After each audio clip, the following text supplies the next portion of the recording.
Selamat datang pada sesi kedua. Ini adalah sesi terakhir dari pertemuan hari ini. Kita akan bahas dan mendiskusikan mini riset yang sudah dilakukan kemarin. Jadi, ada yang mau cerita tentang mini risetnya?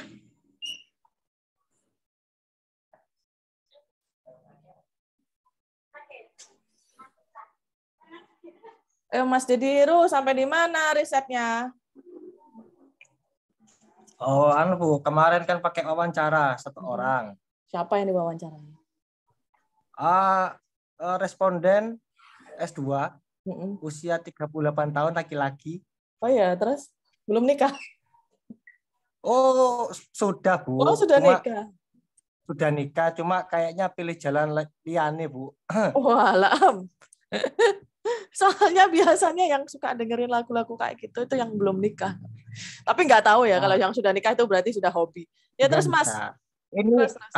Cuma judul lagunya ini bener pop, Bu. Cuma lagu lama yang di cover. Tapi hit di 2021. Gitu. Lagunya apa judulnya? Kalau penyanyi aslinya ini ada Dian Pitesa. Apa judulnya? Tapi yang nyanyi Felix, Ibu.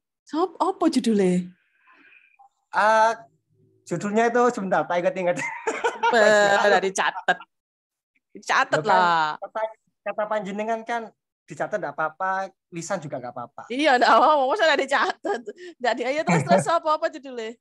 Judulnya itu Aku Masih Seperti Yang Dulu sama Tak Ingin Sendiri, Bu. Oh iya, saya tahu itu. Lagu lama. Cuma 2021 kemarin booming, soalnya di cover sama si Felix gitu. Enak coverannya. Terus? Enak, Bu. Nanti coba dilihat aja. Terus? Nah, kan rumus sama saya kan, apakah tema lagu pop 2021 sampai 2022. Hipotesisnya lagu pop tahun 2021 sampai 2022 bertema suara hati atau percintaan. Hasilnya hasilnya yaitu sama dengan hipotesis dari dua judul lagu ini. Dari dua judul lagunya dengan satu informan, hasilnya sesuai. Hipotesis terbukti sama. Ya?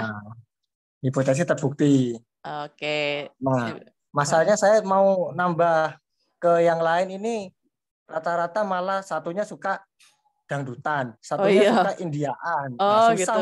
Nah, benar. Terbatas ini. Benar. Terbatas apa namanya, Bu? Batasan masalah. Nggak sesuai dengan batasan masalah ya. Iya, benar. Nggak sesuai. Jadi cuma satu itu aja yang memang suka dengarkan lagu dari teman dekat. Benar. Kalau mau wawancara Kabit atau Kasih kan ya susah juga, Bu. Mungkin lagunya Roma Irama mungkin. Iyalah, sing gampang aja. Jadi gitu ya, riset itu adalah ketika kita melakukan riset, kita juga harus sudah bisa menakar kesulitan yang nanti pasti akan kita temui. Nah, kesulitan itu harus dicari jalan keluarnya. Jalan keluarnya apakah kita perlu memodifikasi, ya kan? Nah, kita memodifikasi seperti yang saya sampaikan pada pertemuan kemarin. Usahakan melakukan riset itu tidak membuat kita sendiri kesulitan. Oke. Dan itu akan membuat desain riset kita spesifik sangat berbeda dengan milik teman kita, meskipun topiknya sama, metodenya sama. Metodenya kan sama kan, kualitatif semua kan ya. Saya sangat senang kalau ada yang kuantitatif. Nah itu akan. Nah terus apakah ini nanti punyanya Mas Dedi akan sama dengan Mbak Diana? Ya pasti akan berbeda. Jadi meskipun judulnya sama, batasannya sama, hasilnya pasti akan berbeda karena yang diwawancarai juga orang yang berbeda. Itu terus hal yang kedua yang saya pelajari dari pemaparannya Mas Dedi ini, apa ya, lupa saya. Oh, Mas Dedi melakukan yang namanya data selection, seleksi data. Jadi dia sudah bisa yang namanya mengira-ngira siapa yang jadi informan saya. Cuma yang lebih baik, hal yang baik dilakukan oleh Mas Dedi adalah mengkaitkan dengan Ya ampun, suara sepeda motor. Yang hal yang baik yang sudah dilakukan oleh Mas Dedi adalah mengkaitkan dengan batasannya. Batasan ini bermanfaat dalam kita melakukan seleksi data atau reduksi data. Jadi kita mengetahui, oh ini yang ini relevan nih, gitu. Informan ini relevan.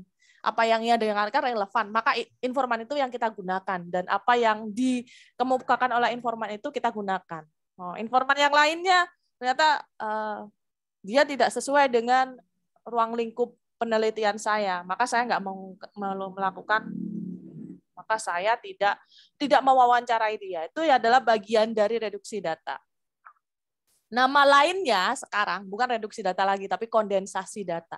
Jadi nanti kalau melakukan penelitian kualitatif, ada yang namanya analisis data kualitatif menurut Miles dan Huberman.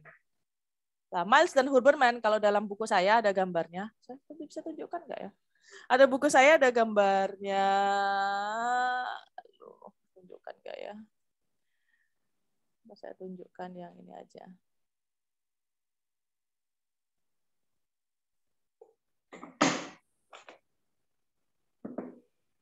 Nah, kalau Mas dari Huberman itu analisis datanya. Nah ini gambarnya. Kelihatan nggak ya sebagian kanan? Ada yang namanya kita ngumpulin data, berarti kita mewawancarai. Mas Dedi tadi mewawancarai satu orang itu tadi, harus tahu profilnya, boleh disembunyikan namanya, atau kalau perlu namanya dibuat inisial, kayak RCP atau PCR. Itu yang atau namanya bunga. Disebut dengan pengumpulan data. Jangan bunga lah, apalagi laki-laki. Kalau laki-laki itu apa? Lebah gitu ya. Jangan lebah tawon, bukan tawon. Yanto Bu kalau laki-laki Bu. Oh iya ya, pengumpulan data. Nah, yang memilah data itu masuk ke reduksi data. Tapi sekarang nggak dipakai namanya reduksi data ya, yang terbaru namanya kondensasi data. Itu ada di buku saya. Ini artinya analisis data dilakukan menurut Miles Huberman. Oke. Kalau disajikan bagaimana penyajian data, berarti ya pakai chart, pakai matriks. Matriks itu kayak tabel-tabel itu ya. Matriks. Nah. Matriks. Oh, bukan ini. Aston Matrix Analysis. Nah, matriks itu seperti ini. Yang kanan ini ya, ini matriks. Yang paling banyak kita tahu itu matriks SWOT. Ini juga matriks. Oke, matriks. Jadi pakai matriks boleh. Nanti kita sampai ke sana lah, nggak sekarang. Itu yang dapat kita ambil kesimpulan dari Mas Dedi. Berikutnya.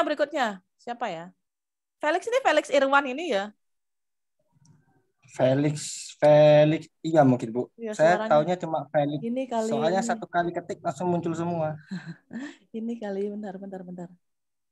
Ini bisa didengerin nggak sih? Felix. Nah itu. Ini kan lagunya apa judulnya? Ya, betul. Apa judulnya? Aku tak ingin sendiri, kalau nggak salah. Aku tak ingin sendiri. Ya, ada Bu, ya ada Bu. Kalau nggak ada, ya nggak ono mirip-mirip itulah Bu. Bikinnya sendak lengkap. Sama tak ingin sendiri. Itu atas sendiri. Bu. Iki Allah ya. Kedengeran nggak sih lagunya? Coba aja dengerin. Dengar nggak? Enggak. Hah? Enggak. Oh, Daddy saya nyanyi, Bu. Dedi suruh nyanyi, Bu. Ya, dengar ya. Dengar, Bu. Ya.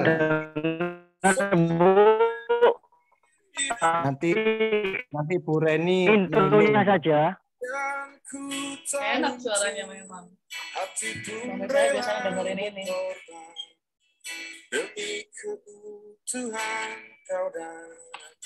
Enak pokoknya dia kalau cover enak banget. Oke, masuk. Oke, berikutnya siapa? Mbak Diana. Bu, dipoto sebentar tanya nggak apa-apa Bu ya? Iya apa-apa. Gini Bu, ini tanya aja, nggak tahu benar apa salah. Kalau salah ya dibenarkan Bu ya. Kalau pakai ini kuantitatif itu kan berdasarkan wawancara. Nanti kan nggak bisa kuantitatif, nggak bisa wawancara. Oh nggak bisa. Nggak bisa Bu ya, berarti bisa. Harus pakai survei sama angket. Sorry, itu angket. Kuesioner. Boleh bawa kuesioner, Bu, tapi jawabannya harus tertutup. Sama yang menyediakan jawaban, sama yang tanyakan, dia jawab apa, baru dicentangi. Boleh kayak gitu. Nah, setelah dicentangi nanti kan, itu kan muncul angka yang bisa dihitung pakai rumus apa itu, Bu, ya? Ya, nah, seandainya itu nanti hasilnya tidak berpengaruh. Tidak pengaruh, Bu, ya? Nah, terus ada nih dari dosen pembimbingnya bilang, ini bisa nggak datamu kamu rubah, hitung-hitunganmu kamu rubah tanpa perlu melakukan tanpa perlu kuesioner lagi. Itu dihalalkan apa enggak, Bu? Sebenarnya haram.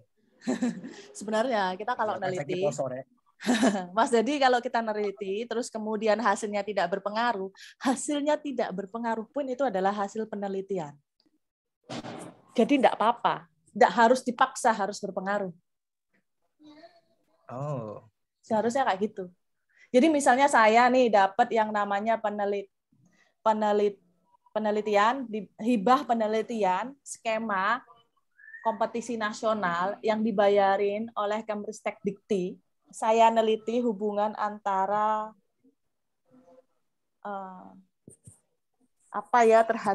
terhadap eksploitasi. Kontrol network, kontrol jaringan terhadap eksploitasi pengemudi daring, Gojek misalnya ya. Dan hasilnya ternyata tidak berpengaruh. Dan itu dipublikasikan, nggak apa-apa, diterima, nggak harus berpengaruh. Nah, kalau seandainya diminta, bisa nggak itu kamu dijadikan hasilnya berpengaruh? Seharusnya nggak boleh. Oh, tapi kalau seharusnya nggak boleh, berarti boleh, Bu, ya? Boleh, tapi ya setidaknya jangan sampai ada yang tahu gitu loh, rahasia Anda dengan dosbingnya. Loh. Nah, katanya harus merasa benar, Bu, gitu loh. Enggak, itu kan hasil kita. Nah, sebenarnya yang ya, paling ideal adalah iya, cuma kadang tidak semua dosen pembimbing itu memahami yang seperti itu. Paradigmanya dalam mereka adalah penelitian, apapun penelitiannya itu hasilnya harus berpengaruh dan mereka tidak terima jika hasilnya tidak berpengaruh. Karena kalau hasilnya tidak berpengaruh itu dianggap kita yang salah melakukan penelitian. Nah, pastinya kan nanti ujung-ujungnya bisa nggak kamu merubah gini. Karena kan kalau merubah kuesioner lagi butuh waktu yang lama lagi, Bu. Iya. Hanya nggak usah ngerubah, tapi angkanya aja kita rubah. Sekiranya ketemu hasil berpengaruh kan itu dihalalkan kan, Bu, ya? Saya sih no comment ya. Kayak saya lebih suka kalau saya meneliti. Kalau saya lebih suka meneliti, kalaupun hasilnya itu tidak bisa hipotesis tidak diterima atau tidak berpengaruh, ya nggak apa-apa karena itu menunjukkan bahwa kuesioner yang saya lakukan. Soleh, matikan mic-nya. Nah, masalahnya kalau yang uji panjenengan, Bu, kalau bukan panjenengan. Ya nggak tahu, makanya tergantung preferensi masing-masing. Nah, kan ini kan saya tanya biar punya pandangan kalau ada pertanyaan seperti itu. Idealnya sih, meskipun itu saya misalnya penelitian dan hasilnya tidak berpengaruh, dan itu jadi kayak sangat berbeda daripada penelitian-penelitian sebelumnya yang berpengaruh, dan itu saya taruh di jurnal internasional, itu tetap bisa diterima. Jadi sebenarnya enggak apa-apa, kalaupun hasilnya tidak berpengaruh. Oke, ya. Itu aja, Bu Reni. Kalau saya yang neliti, hasilnya enggak berpengaruh, ya wes enggak apa-apa, berarti khusus pada penelitian sampean, variabel-variabel yang diteliti, variabel bebasnya itu, variabel terikatnya itu, ternyata hasilnya tidak berpengaruh. Yang penting adalah dilihat metodologinya. Kalau metodologinya udah benar dan hasilnya tidak berpengaruh, itu bisa diterima. Ya. Kalau metodologinya tidak benar dan hasilnya tidak berpengaruh, ya, bisa jadi suruh ngitung mana ada kemungkinan itu bisa berpengaruh. Itu mesti kudu ngitung lagi. Jadi dilihat dari metodologinya, bukan dari hasilnya. Metodologi itu adalah prosesnya. Anda benar nggak ngitungnya? Step-stepnya udah benar nggak? Hasilnya sudah sesuai nggak ini? Itu baru bisa boleh hasilnya tidak diterima. Gitu. Itu pertanyaannya bagus sekali itu. Oke, Bu. Terima kasih. Pertanyaan yang sangat fundamental. Mbak Diana. Oh, no. Cerita Mbak Diana. Cerita apa nih, Bu? Itu hasil Mahal mini ini itu risetnya. mungkin, Bu, lagunya udah bisa ditebak. Mahal ini. Ya biarlah. Lagunya itu yang hit sekarang itu yang anak muda sekarang itu ya, Bu ya. Temanya itu galau. Ada 10 lagu. Ya nih. Apa lagu? Oh, mau disebutkan, Bu? Satu-satu. Iyalah, sebutkan. Itu Anda menyebutkan lagunya apa? Enggak apa-apa lah. Anda menyebutkan lagunya itu apa? Ada 10 itu bagian dari metodologi. Ya, yang pertama ada Sisa Rasa, Mahal Ini. 2, Melawan Restu, Mahal Ini. 3, Pesan Terakhir, Lyodra. 4 itu Kalau Bosan, Lyodra juga. 5 itu Judika, Bagaimana Kalau Aku Tidak Baik-Baik Saja. 6 itu Ajarkan Aku, itu ada Arfian Dwi. 7 Bisa Tanpamu, Agnes Kamaleng. 8 itu Belum Siap Kehilangan, Stefan Pasaribu. Oh, ya. 9 itu ada Mesin Waktu, Budi Doremi. Oh iya, Budi Doremi itu apik. Nomor 10 Merasa Indah, Tiara Andini. Oh, Tiara. Kurang 1 itu, Bu. Kurang lengkap. Apa? Putus atau Terus, Judika. Kok sampean kok ana dhewe ae versine sampean. Terus apa lagi Mbak Diana? Ciri-cirinya itu ya, Bu, ya liriknya itu kata-katanya sederhana, mudah dipahami dan mudah dihafal, terutama sama kaum-kaum milenial ya, Bu. Temanya kebanyakan galau karena percintaan, patah hati, korban ghosting, seperti itu. Ya. Melodinya itu mudah dicerna dan mudah diterima oleh masyarakat. Mengena ya. Ya, pola iramanya itu lambat, temponya itu rendah, kebanyakan diiringi oleh gitar sama piano. Balad ya? Sepertinya. Ya, balad. Iya, itu aja, Bu. Irama dan melodinya sederhana, itu aja. Yang diwawancarai berapa orang? Kalau wawancara, kebetulan ada satu teman saya itu, tapi selera musiknya sama dengan saya, Bu. Nah, jadi sama kira-kira seperti itu. Berapa? Dia diwawancarai sama mintai pendapat terhadap berapa lagu? Yang ngasih berapa lagu? Kebetulan ini lagunya yang sering kita dengarkan tiap hari, Bu. Kalau di sekolah itu, kalau kita lagi itu ya.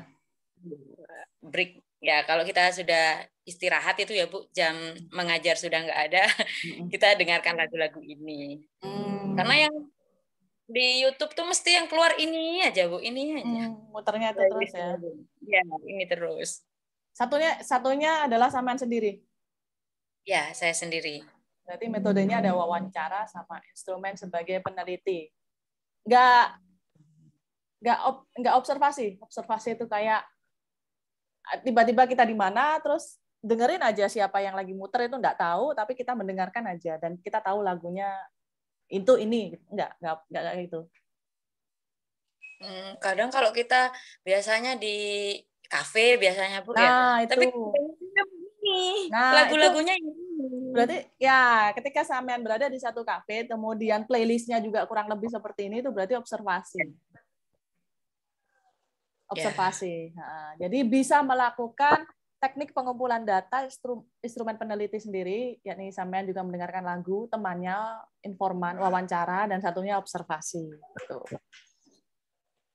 Itu benar, iya bagus itu bagus sekali, dan dari situ kita mengenali ya karakternya. Kita kemarin itu mini risetnya tipe kualitatif deskriptif apa kualitatif eksploratif? Eksploratif ya? Iya. Eksploratif kayaknya. Eksploratif. Eksploratif ya, soalnya ada kata kuncinya, ada karakternya, ada polanya, ada ciri-cirinya disebutkan oleh Mbak Diana. Berarti itu eksploratif. Rumusan masalahnya adalah apa? Apa karakternya, apa ciri-cirinya, apa kesamaannya, itu yang sudah disebutkan oleh Mbak Diana itu tadi. Dan Ketika Mbak Diana itu menyebutkan, itu sudah terjawab. Ya udah selesai mini risetnya. Dan itu hasilnya berbeda sama Mas Dedi. Nggak apa-apa. Bukan berarti kemudian Mas Dedi berantem sama Mbak Diana keliru, Mas Dedi benar, Mas Dedi keliru, Mbak Diana benar. Ya, Mas Dedi keliru, Mbak Diana benar. Bukan ada pada perbedaan hasilnya yang kita perdebatkan. Yang kita ambil manfaat adalah bagaimana hasil penelitiannya berbeda dan bagaimana metodologinya berbeda mengarah pada hasil yang berbeda. Gitu. Ya, itu adalah bagian paling penting dalam penelitian kualitatif. Cara melihat penelitian terdahulu juga seperti itu. Bagaimana metodologinya? Bagaimana metodologi yang digunakan itu bisa menghasilkan hasil yang berbeda, penelitian berbeda, dan mengapa berbeda. Nah, yang dilihat dalam penelitian terdahulu itu. Yang dilihat lagi dalam penelitian terdahulu adalah apa yang belum dijawab. Nah, dari kalau kita mendengarkan hasil penelitiannya Mbak Diana, maka kita mengenali bahwa Mas Dedi karena udah menyampaikan lebih dulu, maka anggap saja Mas Dedi adalah penelitian terdahulu. Dalam penelitiannya Mas Dedi ada bagian-bagian yang belum terjawab, ya kan? Mas Dedi belum menyebutkan karakternya, belum menyebutkan ciri-cirinya, belum menyebutkan pola umumnya yang membuat pola umum itu kayak kesamaan umumnya dari lagu satu dan lagu lainnya. Nah, itu artinya ini adalah bagian yang belum terjawab dalam penelitiannya Mas Dedi. Yang penelitian Mas Dedi itu menjadi penelitian terdahulunya Mbak Diana. Gitu. Paham kan ya? Nanti kalau nggak paham bisa dengarkan ulang dari YouTube-nya ini. Buka Maria. Ya apa Buka Maria? Oke, Bu. Gimana hasil mini risetnya, Bu? Mini risetnya sudah. Mantap. Terus, Bu? Ini saya wawancara, Bu. Wus. Oh, ya apa ini wawancaranya? Ceritakan. Kebetulan lewat anak, ponaan sama adik. Tentang lagu-lagu yang hit tahun 2022. Yang pertama, Bukan Jodohnya Triswaka, Bu. Oke. Mbak Diana masuk tuh. Ngerti ya kayaknya. Terus? Kedua, Bila Nanti, Nabila Maharani. Yang ketiga, Cinta Sampai Mati, Andika Bu Mahesa. Andika Mahesa. Yang keempat, Dear Diary. Ini siapa itu? Ada Bu yang lagi viral di TikTok itu, Bu. Oh iya kah? Oke. Lanjut, Bu. 5, Hingga Tua Bersama, Rizky Febian. Tua Bersama. Ya, iyalah. Lanjut Buka Maria. Ya enggak tahu Buka Maria. Itu kan playlistnya. Nakutin judulnya, Bu. Lanjut Buka Maria. Yang ke-7, Pesan Terakhir, Leodra. Yang ke-8, Hati-hati di Jalan, Tulus. Yang ke-9, Sisa Rasa, Mahalini. Yang ke-10, Bagaimana Kalau Aku Tidak Baik-Baik Saja, Andika, Bu. Oke. Loro berarti, Pak. Terus, Bu. Terus. Temanya itu percintaan. Ada perselingkuhan atau pengkhianatan cinta, Bu. Wah, ini baru nih. Terus karakter lagunya ada lagu sedih, penuh dengan kepasrahan, lagu cinta. Ciri-cirinya itu musiknya slow, tempo sedang, dan bisa dipahami sama anak-anak sekarang, Bu. Itu ya? Oke, enggak terlalu rumit. Itu ada. Ini karena Buka Maria presentasi yang terakhir. Berarti hasil penelitiannya Mbak Diana dan Mas Dedi itu menjadi penelitian terdahulunya milik Buka Maria. Hal yang sangat menarik adalah ketika yang saya kasih emoticon tepuk tangan itu, kalau punya ini ya caranya, caranya menyampaikan bagaimana penelitian terdahulu bermanfaat untuk penelitiannya Bu Komariah, yakni penelitiannya Mbak Diana. Penelitiannya Mbak Diana itu apa yang didengarkan itu lebih sejenis.